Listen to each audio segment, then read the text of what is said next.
ఒక్క వీరుని మరణం 100 యోధుల పుట్టుక అని ఉద్యమాలు చేసేటోళ్ళు అన్నట్టు ఢిల్లీలో అట్లనే జరుగుతున్నది పోరాటం. ఒక్క హిడ్మాను చంపితే వేల మంది పుట్టుకొస్తాం అని నినాదాలు చేసుకుంటా ఢిల్లీ నడి గడ్డ మీద కొట్లాటకు దిగిండ్రు చదువుకునే పిల్లలు. చంపుతారా? ఎంతమందిని చంపుతారో చంపుండ్రి అన్నట్టు గేట్లు దుంకు ఉరుకొచ్చిండ్రు ఉడుకునెత్తురు మరిగేటోళ్ళు. ఇంటికో హిడ్మా పుట్టుకొస్తాడని మొత్తుకుంటా ఢిల్లీ పోలీసులకు ఎదురు తిరిగిండ్రు. ఎందుకు వీళ్ళు ఇంతగానో పోరాటం చేస్తున్నారు? వీళ్ళేమన్నా మావోయిస్టులు కావచ్చా అనుకునేరు. కానే కాదు, ఢిల్లీలో బతికే చదువుకున్న పోరగాండ్లు.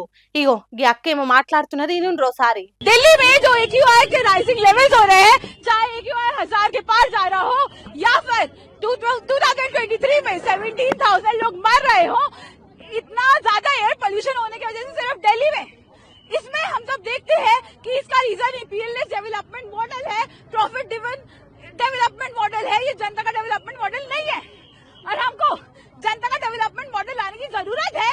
जो माओइस्ट बीजापुर में लेकर आए हैं, जो माओइस्ट बस्तर में लेकर आए हैं अपने जनता सरकार के थ्रू, वहाँ पर सस्टेनेबल डेवलपमेंट किया जाता है।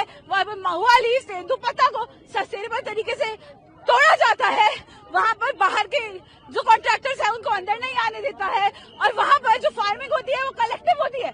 हमको वैसी चीज वर्ल्ड ओवर लेकर आनी है, क्योंकि जंगल सिर्फ दिल्ली के नहीं काटे जा रहे, इंडिया के नहीं काटे जा रहे, पूरे भारत के काटे जा रहे हैं। और हमको जल जगह जमीन की लड़ाई, माओवाद की लड़ाई को आगे लेकर जाना होगा। హిందీలో ఈ అక్క చెప్పే ముచ్చట ఏంటిదంటే, ఢిల్లీలో లాభాల మోడల్ నడుస్తున్నది. ఢిల్లీలో జనం కోసం పనిచేసే సర్కార్ లేదు, అందుకే ఇక్కడ గాలి ఖరాబ్ అయింది. పొల్యూషన్ తోని పొట్టు పొట్టు మంది చచ్చిపోయినరు, ప్రతిరోజు చచ్చిపోతున్నారు. కానీ మావోయిస్టులు జనం కోసం పాలన నడిపించిండ్రు. బీజాపూరు, బస్తర్ అనే ఏరియాలలో ఎసోంటి పొల్యూషన్ లేని భవిష్యత్ తరాలకు అక్కరకొచ్చే వాతావరణాన్ని నడిపిండ్రు. అసొంటోళ్ళని చంపుతారా? అట్లయితే ఒక్క హిడ్మాన్ చంపితే ఇంటికో హిడ్మాలం గుట్టుకొస్తాం అని రోడ్లెక్కిండ్రు. ఆదివాసీల జల్ జంగల్ జమీన్ పోరాటానికి మా మద్దతు ఉంటదని చెప్తున్నారు. వీళ్ళ పోరాటం చూస్తుంటే మావోయిస్టులకు మద్దతు గట్టిగానే ఉండేటట్టున్నది దేశంలో అని అంటున్నారు దేశ రాజకీయాలు తెలిసిన వాళ్ళు.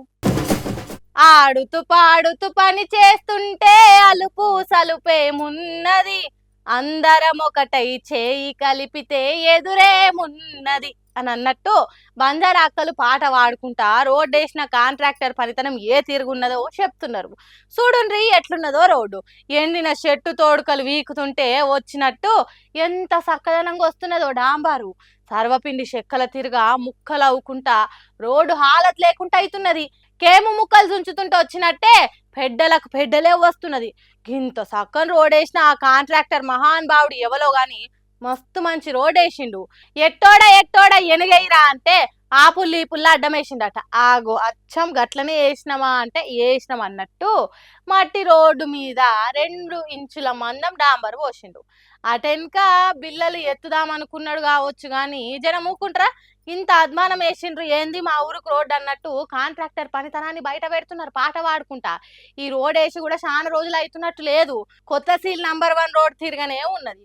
పనిమంతుడు పందిరేస్తే కుక్కతో దాకి ఊలిపోయింది అన్నట్టే ఉన్నది దీని కథ కూడా. జడ్చర్ల నియోజకవర్గం బోడగుట్ట తాండా పెద్దరేవల్లి నుండి దేవునిగుట్ట తాండా దాకా 1 కిలోమీటర్ రోడ్డు ఎవరో కాంట్రాక్టరు ఎట్టుకేసి చేతులు దులుపుకున్నాడని చెప్పుకున్నాం కదా. అదే రోడ్డుగా వచ్చి ఇది కూడా మొన్న వార్తలలో లేసినామని. హాగో ఆ కిలోమీటర్ రోడ్డునే వీడియోలు తీసుకుంటా గిట్లా పాటలు పాడుకుంటా వైరల్ చేస్తున్నారు. డాంబర్ పోసిండా లేకుంటే నల్ల మట్టి ముద్దలు వేర్చిండా అన్నట్టే ఉన్నది. ఇసోంటి కాంట్రాక్టర్ ఉంటే దేశం ముందుకెందుకు పోదు చెప్పుండ్రి. జట్టి మానం స్పీడ్ తోని రై రై అని చూసుకోవద్ది. నీ పనికున్న వారతు ఏం కాంట్రాక్టర్లు మోపైనరా మీ దుంపలు తెంచా.